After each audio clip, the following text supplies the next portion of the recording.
Cuando no se tolera, decía don Jesús Reyes Heroles, se incita a no ser tolerado y se abona el campo a la fratricida intolerancia de todos contra todos. La intolerancia sería el camino seguro para volver al México bronco. Y falta eso, y violento. No volvamos nunca más al México bronco y violento, de donde afortunadamente salimos, me antoja decir. La transición a la democracia ha pasado por 9 grandes reformas electorales, por lo menos en su dimensión electoral, porque sí quiero ser claro, lo dije hace un año cuando gentilmente me invitaron a dialogar en el Pleno de la Cámara de Diputados, en una sesión que para mí es memorable, que siempre recordaré con mucho afecto. Hace un año decía que nuestras 9 reformas electorales no agotan las deudas en términos democráticos de nuestro país.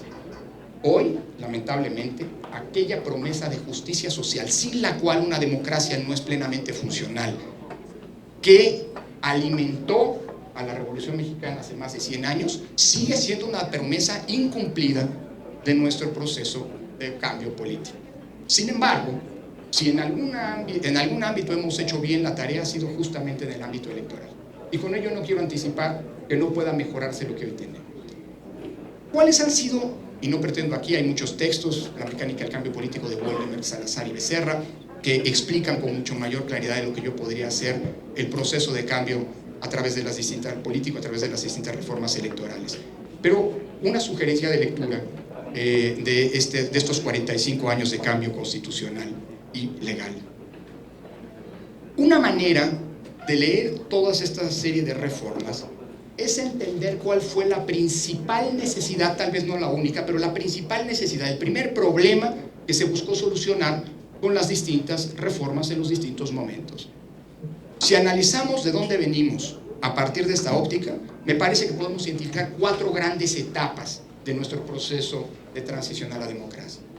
En un primer momento, viniendo de un régimen cerrado, en donde durante 25 años no hubo una nueva fuerza política, una estaticidad del sistema de partidos. Paradójicamente, cuando existió en nuestro país una gran convulsión social, el 68, el 71, las luchas guerrilleras, etc., la primera gran necesidad que se planteaba era la de abrir el sistema político.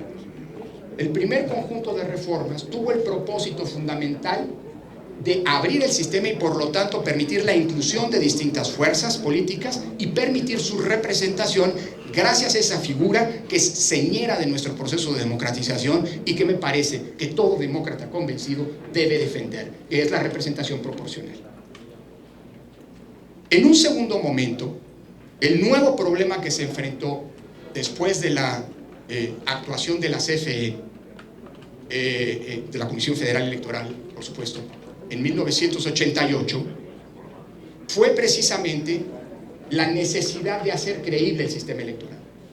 En la sociedad existía una percepción bien fundada, por cierto, de que el voto no era respetado. Las reformas de principio de los años 90, empezando por la que dio origen en su momento al Instituto Federal Electoral y sacó de la órbita de la Secretaría de Gobernación la organización de las elecciones.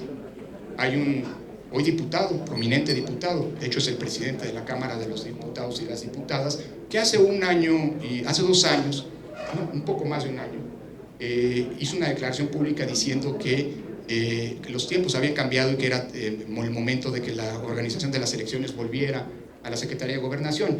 Me parece que es justamente, por eso es importante la historia, es obviar de dónde venimos y los propósitos que se consiguieron. Aunque por supuesto respeto todos los puntos de vista, nada más faltaba.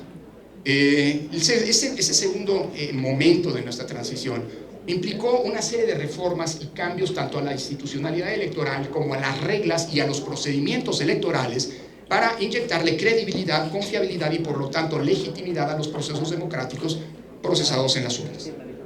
Ese fue el principal objetivo de esta segunda generación de reformas.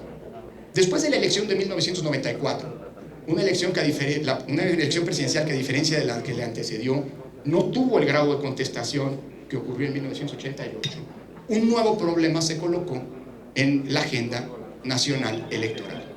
el de la equidad. El primer ejercicio de fiscalización que realizó el entonces Instituto Federal Electoral, un ejercicio sumamente germinal comparado con la robustez de la fiscalización que hoy se realiza por parte de las autoridades electorales, sí tuvo al menos la enorme virtud, más allá de sus limitaciones, de colocar por primera vez en la mesa cifras oficiales, no sé si ciertas porque no había posibilidades de compulsa ni mucho menos, pero por lo menos cifras oficiales del gasto realizado por los partidos políticos en aquellas elecciones. Y las cifras evidenciaban ese problema, ese nuevo problema. El 85% del gasto en las elecciones de 1994 fue realizado por el partido en el gobierno y el 15% restante por todas las fuerzas de oposición. Evidentemente, la nueva frontera que tenía que atacarse en la transición a la democracia era el tema de la equidad. A ello se abocaron las reformas de 1996 y de 2007. La primera, haciendo una apuesta por un financiamiento público, pero digo, desde ahora vale la pena revisar, sin perder la lógica por la cual lo introdujimos en nuestro país, que fue generar las condiciones de un piso mínimo de competencia que fuera equitativo. Y por cierto, no es casualidad que la etapa de mayores alternancias políticas en nuestra historia a través de las urnas, que comenzó en 1997 y se ha potenciado a lo largo de los últimos 25 años, justamente ocurrió después de que se generaron las condiciones de equidad en el financiamiento. Lo que ocurrió en el país me parece que en buena medida, aunque no de manera exclusiva, pero en buena medida, puede derivarse y deducirse de aquella apuesta por generar ese piso mínimo de equidad. Y más adelante la reforma de 2007 se ocupó de generar equidad, de llevar la equidad en el acceso a los medios electrónicos de comunicación con la reforma del modelo de comunicación política. Una cuarta necesidad se planteó por parte de los actores políticos y de las y los legisladores en 2014. En ese momento se consideró que el grado de evolución de nuestro sistema electoral había tenido, digamos, ritmos diferenciados, velocidades distintas, en el plano local y en el plano federal. E incluso en el plano local ya podíamos encontrar, por ejemplo, robusteces institucionales muy diferenciadas entre los órganos electorales de un estado y de otro.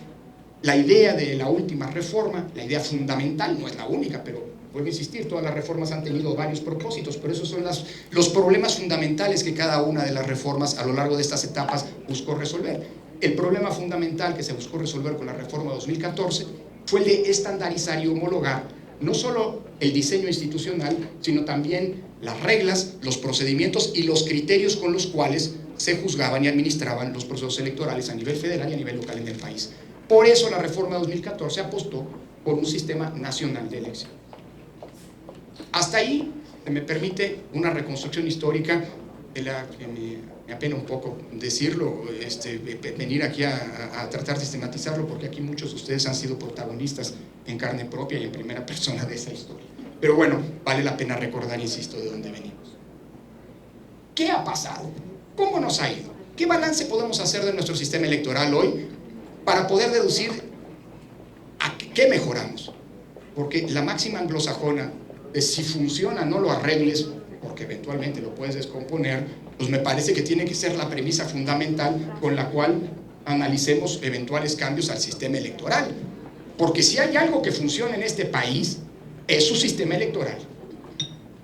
Y ahora sí que, permítame decirlo así, a los datos me remito. ¿Qué ha pasado de 2014 a la fecha? Primer gran dato.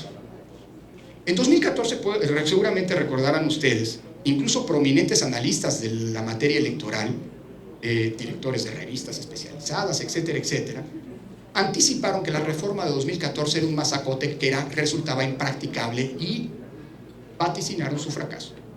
Hoy, 8 años y medio después, podemos decir que la reforma 2014, si bien es compleja, muy compleja de operar, si bien pasó por un proceso muy difícil de asimilación, entendimiento y puesta en marcha, hoy nos permite administrar un sistema electoral absolutamente funcional.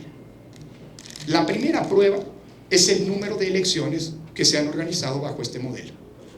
Dato comparativo. El Instituto Federal Electoral, que tenía solamente competencia durante su periodo de existencia constitucional en las elecciones federales, es decir, durante 23 años, el IFE organizó 18 procesos electorales, entre procesos ordinarios y procesos extraordinarios. El Instituto Nacional Electoral en 8 años y medio de vida ha organizado 330 procesos electorales. Cuento aquí no solamente las elecciones federales, sino también las elecciones locales que junto con el sistema de OPLES coorganizan.